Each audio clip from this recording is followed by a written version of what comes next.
성도님들 반갑습니다. 네. 광진교회는 2012년에 처음 왔고요.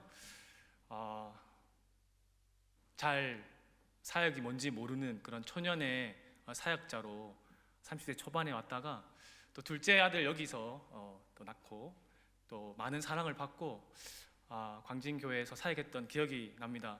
벌써 10년이 지나서 저는 40대 초반이 되었는데요. 네, 이렇게 또 오랜만에 와보니까 교회가 너무 아름답게 리모델링이 되고 너무 성도님들의 헌신이 이렇게 느껴진 것 같아서 감사한 마음이 있는데요. 그것보다도 이 교회 외관이 참 아름답게 또 증축이 되고 또 개혁된 것 참 좋지만 우리 성도님들이 더 내면적으로 성숙하시고 또 깊어지시고 또 하나님의 사랑이 더 뿜어져 나오는 것 같아서 더 그것이 더 감사하고 기분이 좋습니다. 여러분 잘 모르시죠? 네, 여러분 여기 계속 계셔서 잘 모르시는 것 같은데 오랜만에 이렇게 온 사람들은 금방 알 수 있습니다. 이 교회가 하나님의 은혜가 있는지, 하나님의 치유가 있는지, 아니면 그런지 알 수 있습니다. 그래서 여러분들 서로에게 잘하고 있습니다 이렇게 한번 인사하시죠. 잘하고 있습니다. 네. 저는 가끔 광진교회 생각하면 이름을 좀 바꿔야 되는 게 아닌가 그런 생각을 가끔 하게 됩니다. 엉뚱한 생각이긴 하지만 어떤 이름이 좋을까 생각을 좀 해봤는데요. 영안교회 어떻습니까? 영안교회. 예, 가야에 있는 영안교회 말고요. 영도 안디옥교회 어떻습니까? 네. 이 영도 땅을 지키면서 또 저 대양을 바라보면서 하나님의 나라를 꿈꾸고 또 다음 세대를 세워가고 정말 하나님께서 어떠한 일을 하시는지에 대한 기대를 가지고 치유와 희망을 품고 행복하게 살아가는 이 교회야말로 영도의 안디옥 교회가 아닌가 좀 그런 개인적인 생각을 하고 왔습니다. 동의하십니까? 네. 안디옥 교회는 굉장히 중요한 교회입니다. 사도행전 1장 8절에 하나님께서 성령을 통해서 성령께서 내게 임하시면 예루살렘과 온 유대와 사마리아와 땅끝까지 이르러 너희가 내 증인이 되리라는 그 말씀이 어떻게 하나님께서 이루어지는지 이 전체를 보여주는 것이 사도행전이죠.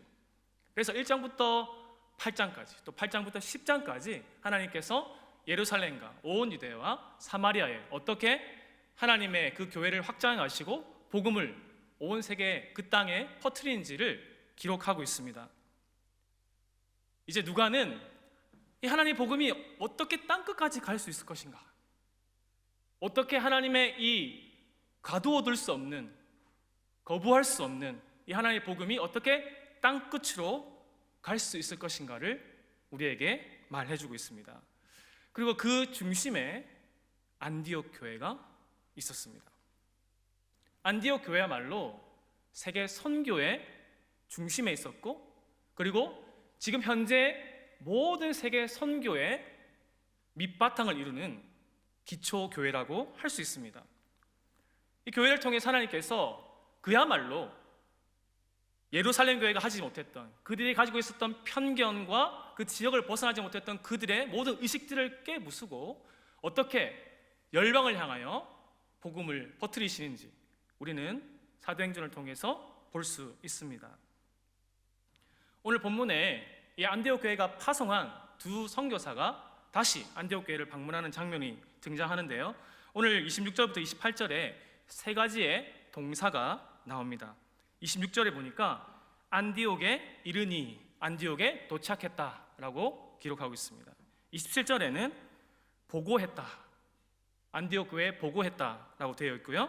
28절에는 제자들과 함께 오래 머물렀다, 오래 있었다라고 기록하고 있습니다. 자, 그래서 이 세 가지 동사를 중심으로 저희가 함께 살펴볼 텐데, 첫 번째 26절을 한번 같이 읽어보겠습니다. 26절 함께 있습니다. 거기서 배 타고 안디옥에 이르니 이곳은 두 사도가 이룬 그 일을 위하여 전에 하나님의 은혜에 부탁하던 곳이라. 아멘. 여러분, 우리가 쉽게 안디옥에 이르니 안디옥에 도착했다, 왔구나 라고 생각할 수 있겠지만, 여러분, 그들은 돌아올 것을 보장받지 못한 채 떠났습니다. 그 당시에 지금 제가 한국에 와보니까 굉장히 모바일이라든지 핸드폰으로 다 할 수 있잖아요. 기차도 끊을 수 있고 또 비행기표도 끊을 수 있고 그런 시대가 아니죠. 정말 갔다면, 떠난다면 돌아오기를 기약할 수 없는 그러한 행보였습니다. 3,000km를 약 2년에 걸쳐서 전도했습니다. 그들이 마침내 안디옥 지역에 다시 이르렀다. 감동적이죠. 그럼 저도 이제 4년 만에 처음 나왔는데, 여러분 비행기만 18시간을 탔는데 제가 공항에 내렸을 때 어땠을까요? 네. 가장 먼저 생각나는 건 빨리 김치찌개를 먹어야겠다. 네, 그런 생각을 했는데요. 하나님께서 보내셨기 때문에 하나님이 허락하지 아니하시면 결코 올 수 없는 곳이 선교사의 삶이라는 것이죠. 자, 근데 왜 안디옥에 와야 했는가? 안디옥에 와서 무엇을 했는가? 26절 보니까 이곳은 두 사도가 이룬 그 일을 위하여라고 되어 있어요. 두 사도가 이룬 그 일이라고 되어 있는데요.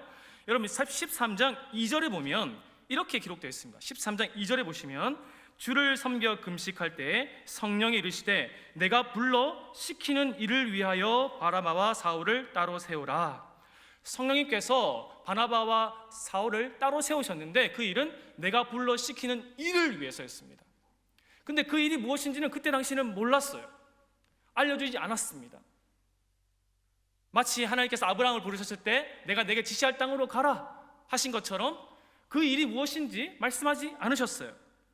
그런데 오늘 본문 26절에는 이렇게 되어 있습니다. 두 사도가 이룬 그 일.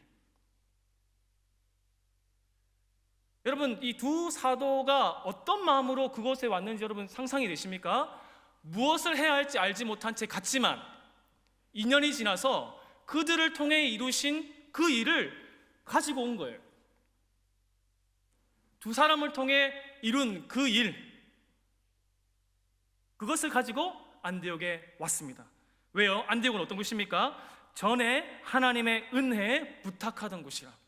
이 두 사도를 보내면서 그들이 할 수 있는 것은 다만 하나님의 은혜에 그들을 전적으로 의탁하고 그들이 하나님의 손에 붙잡히기를, 하나님께서 그들을 통해 하나님의 일을 이루시기를 전적으로 의탁한 것. 다시 말하면 보내는 이로서의 하나님을 향한 의탁과 그 보냄받은 자가 이룬 그 동력을 우리는 이곳에 볼 수 있습니다. 여러분 광진교회는 그냥 하나의 교회가 아니라 이렇게 하나님의 보냄받은 선교사와 함께 동력하는 교회임을 믿으시길 바랍니다. 여기 와야 하는 이유가 여러분 얼굴 보고 싶어서 있지만 떠났을 때는 무엇을 해야 할지 알지 못했던 그 일을 가지고 하나님의 은혜에 부탁해서 여러분 기도하셨던 그 기도에 감사하는 마음으로 동력자의 심정으로 여기를 방문한 것입니다. 그러한 은혜가 계속해서 우리 광진교회와 우리 선교사님들 사이에 일어나기를 바라겠습니다. 두 번째는 27절에 있는데요. 보고했습니다. 그들은 안디옥에 왔고요. 보고를 했습니다. 무엇을 보고했느냐? 두 가지를 보고했습니다. 27절 같이 한번 읽어보겠습니다. 27절입니다. 그들이 이르러 교회를 모아 하나님이 함께 행하신 모든 일과 이방인들에게 믿음의 문을 여신 것을 보고하고. 아멘. 그럼 두 가지를 보고합니다. 첫 번째, 하나님이 함께 행하신 모든 일입니다. 여러분 26절에 안디옥 교회와 보냄받은 두 선교사 간의 아름다운 동력이 있지만 여러분 27절은 그 동력을 가능케 하는 실제적인 것은 하나님의 그 일을 하나님이 실제로 이루신다라고 하는 확신 때문입니다. 한번 따라할까요? 선교는 하나님이 하십니다. 여러분 믿습니까? 여러분 선교는 하나님의 일입니다. 하나님께서 가진 꿈, 하나님께서 이루고자 작정하신 그 일을 펼쳐내 보이시는 그 일이 바로 선교죠. 그래서 교회는 언제나 선교적이어야 합니다. 하나님의 그 일을 이루기 위한 하나님의 도구요, 이 땅의 순례자요, 나그네로서 교회는 하나님의 선교와 하나님의 그 완성될 하나님의 나라의 그 일을 위해 부름받은 성도들이라는 것이죠. 그래서 선교를 꿈꾸고 선교를 기대하고 선교적인 삶으로 자신을 내어드리는 성도와 교회야말로 하나님이 복을 주시고 하나님이 함께 하시고 하나님이 그들을 들어 사용하실 줄 믿습니다. 여러분, 그러한 하나님이 우리 교회를 주도해 가시고 선교를 주도해 가시고 하나님이 이 모든 것을 합력해서 하나님의 그 일을 향하여 지금도 역동적으로 적극적으로 코로나 중에도 위축되지 않고 일하고 계심을 여러분 믿으시길 바랍니다. 여러분, 두 번째는 이방인들에게 믿음의 문을 여신 것을 보고했습니다. 여러분, 유대인들에게 이방인은 어떤 존재였습니까? 지옥의 땔감, 지옥의 그 영광로를 때우기 위한 땔감에 불과했어요. 유대인을 넘어서 이방인들에게 복음을 전하는 것, 예루살렘 너머에 교회가 세워지는 것은 상상할 수 없는 일이었습니다. 문화를 넘고 지역을 넘고 세대를 넘는 그 일은 여러분 절대 우리 인간의 힘으로 가능하지 않습니다. 우리가 아무리 큰 열정을 가지고 있고 우리가 아무리 큰 비전을 가지고 있다 하더라도 여러분, 우리는 우리의 한계 속에 갇혀서 여기가 좋사오니 우리에게, 나 자신에게, 나의 가족에게만 그렇게 함몰되어 살아가는 그러한 삶을 살아갈 수도 있다는 것이죠. 그러한 우리의 바운더리와 그러한 우리의 한계를 깨뜨리시고 또 나 중심의 삶에서 벗어나게 해서 타인과 이웃과 지역과 내가 속한 직장과 더 눈을 들어서 세계에서 하나님께서 하고 계신 그 일을 향하여 내 전부를, 내 가진 것을 쏟아놓게 하는 그 일은 오직 성령께서 가능하신 일이죠. 그렇기 때문에 우리는 항상 성령께서 하시는 그 일을 기대하고 우리를 주님께 드릴 준비를 해야 할 줄 믿습니다. 하나님께서 드디어 그 견고한 이방의 문, 그리고 유대인들의 그 아집과 고집을 꺾으시고 깨뜨려 버리시고 그 하나님 복음을 온 세계로 퍼뜨리신 것이죠. 이것은 오직 하나님으로 인한 가능한 일이었음을 다시 한번 말씀드리고 싶어요. 마지막 세 번째, 제자들과 함께 오래 있었습니다. 여러분, 14장은 2차, 3차 전도여행에 대한 어떠한 암시도 없이 그냥 끝납니다. 우리는 이미 2차, 3차 그 이상의 전도여행이 있었을 것이다, 우린 다 알고 있지만 이 당시 사도들은 더 이상의 선교여행이 있을 거라고 기대하지 않았던 것 같아요. 그럼 오래 있으면서 무엇을 했을까요? 그들이 그곳에서 이미 했던 일, 말씀을 가르치고 제자들을 굳게 하고 훈련하고 교제하고 떡을 떼고 더 교회를 견고하게 하는 그 일을 이 선교사들이 했다는 것이죠. 여러분, 이렇게 저와 같은 선교사가 와서 교회를 방문할 때 여러분, 잠깐의 방문이지만 이러한 기회를 통해서 여러분의 마음에 좀 더 하나님께서 하시는 일에 대한, 또 우리나라를 넘어서 하나님은 영도의 하나님이 아니라 부산의 하나님이 아니라 온 열방의 하나님이시라는 것에 대해서 죄송한 말씀이 자극하고 도전하고 또 어떻게 내가 선교적인 삶으로 좀 더 하나님께 나를 드릴 수 있을까를 도전하는 것이 저의 역할이라는 생각이 있습니다. 그래서 광진교회를 올 때마다 참 감사한 마음이 있습니다. 정말 훈련하시고 정말 애써서 모이기를 힘쓰시고 또 그리스도를 닮아가기 힘쓰시고 또 서로를 사랑하고 또 지역을 품고 하나님께서 어떻게 일하고 계신지 이 영도 땅뿐만 아니라 부산 너머에 하나님께서 어떤 일을 행하실지에 대해서 끊임없이 기도하고 관심을 가지신 여러분들 정말 감사하고 또 주님의 이름으로 축복합니다.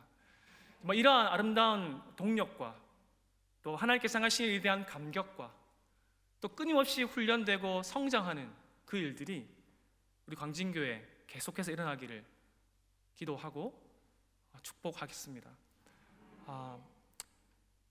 제게 주어진 시간이 그렇게 많지 않아서 말씀을 여기까지 하고요. 남아공과 아프리카에 대해서 잠깐 말씀드리고 보고하는 시간